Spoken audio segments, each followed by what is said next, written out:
You don't need an expensive DSLR to take great photos. Smartphones these days take really good pictures. There's a lot that goes into a good photo besides the camera. Here are a few things to keep in mind when you're shooting that will dramatically improve your shots. In photography, lighting is extremely important. If you're shooting outdoors, you want to shoot during magic hour. These are the few hours after sunrise and before sunset when the lighting is softest and not as harsh. If you are shooting during the day, try and avoid taking pictures of people in direct sunlight. It casts harsh shadows and obscures people's features. Try and go somewhere in the shade where the lighting is more uniform. An overcast day is also a great time to shoot because cloud cover provides even lighting.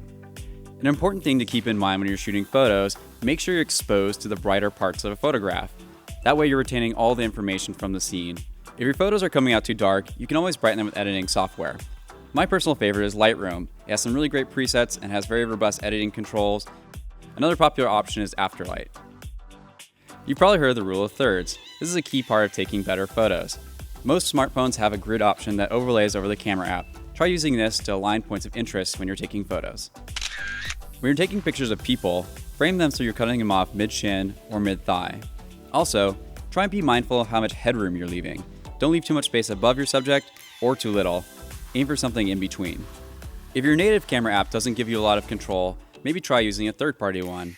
I really like using Camera Plus. It gives you plenty of control over important camera features like ISO, aperture, and even lets you control the focus manually. Some top-of-the-line smartphones have features that add software depth of field, essentially giving you the look of a DSLR camera, and it's actually pretty good.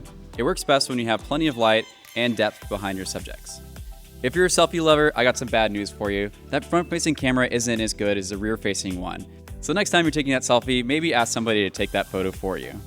Another way to get really creative with your photos is to use lenses. These are similar to what you have access to on higher-end cameras, but cheaper and more portable. A fisheye lens gives you an extremely wide field of view. It's a bit more stylized, but it can allow you to take some really creative shots. A wide-angle lens works similar to the fisheye, it's just not as extreme. It works great for dramatic landscape shots, or even when you're indoors or in confined spaces. A telephoto lens is the zoom lens, and it works really great for taking shots of things far away. This is what you want to use instead of the digital zoom your phone provides. Every time you go further into the image, it just pixelates it and degrades it more and more. It's also great for taking pictures of things up close. It'll add depth of field between your subject and its background. And lastly, there's the macro lens, which lets you take extreme close-up shots. Like the fisheye, this one's a bit more stylized and used for artistic or creative shots. Just in case you were wondering, all the photos in this video were shot on my iPhone X, with the lens portion using all eclipse lenses.